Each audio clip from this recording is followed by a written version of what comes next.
Assalomu aziz Pavloniya qiziquvchilari, mana hozir kuzgi mavsumda Pavloniya ekishcha rayonini ko'rsatib beramiz. Marhamat. Oldiniga chirigan go'ng solamiz, kamroq.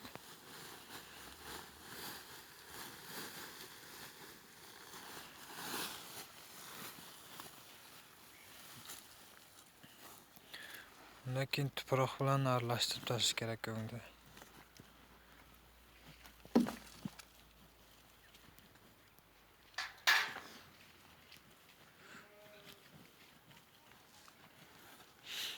Keyin esa Pavloniya ko'chatining o'zini olib, mana go'ngni sharbat qilib unga botirib olsa, ko'chat yaxshi rivojlanadi.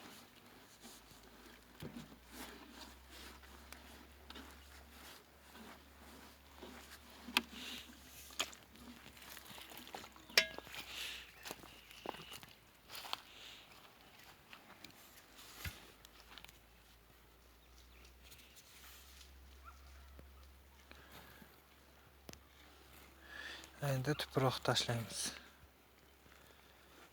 Maydaroq tuproq tashlasa yaxshi.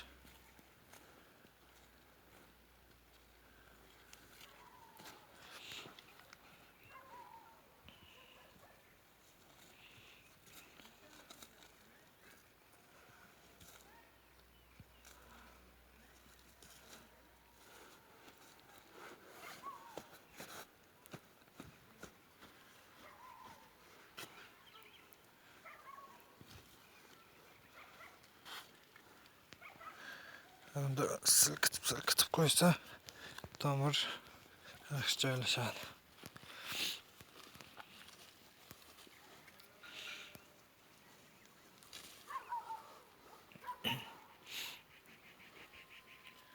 Bo'ldi, endi go'ngni tashlaymiz. Endi ustidan yana kamroq go'ng tashlaymiz.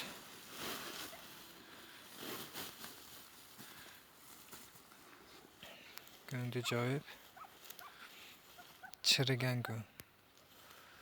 Ustidan yana tuproq tashlaymiz.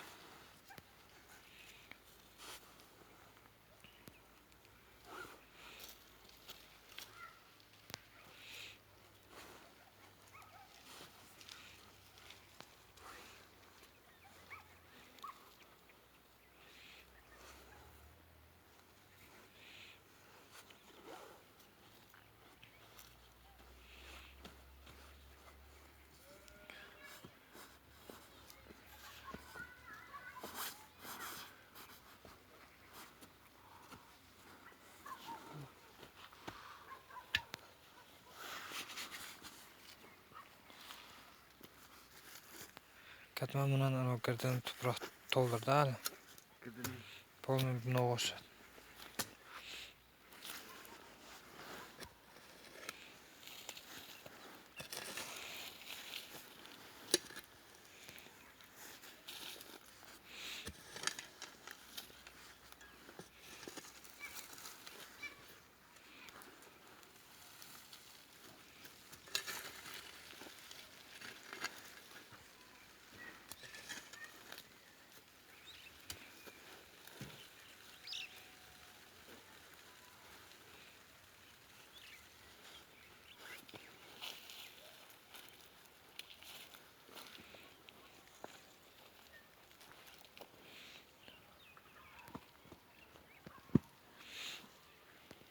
İçiga tashla.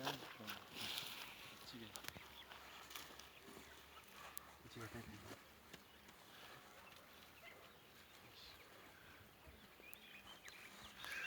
Endi ustidan bir chelak suv quyib beramiz.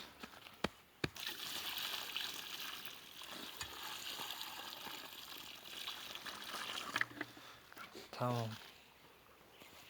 Mana shu holatda har bir ko'chatga takrorlaganmiz. Hozirda 25 tup suyurgan, yana 20 tup balandga ekkanmiz. Mana ko'chatlarimiz 1 metrdan to 3 metrgacha. Va bu esa 3,5 metrlik ko'chat. Hammasi shu yil birinchi mayda ekilgan. Hozirgi holati 3,5 metrdan ziyod. Buni o'tkazganmiz. hammasini. Bu Poloniyalar Panjakent shahri Sarazm jamoati yana qishloq-qishlog'iga ekilgan. Kimda yana qiziquvchilar bo'lsa, ko'chatlar ko'p. Mana bu esa bizning qishlog'imiz, Norg'ibet.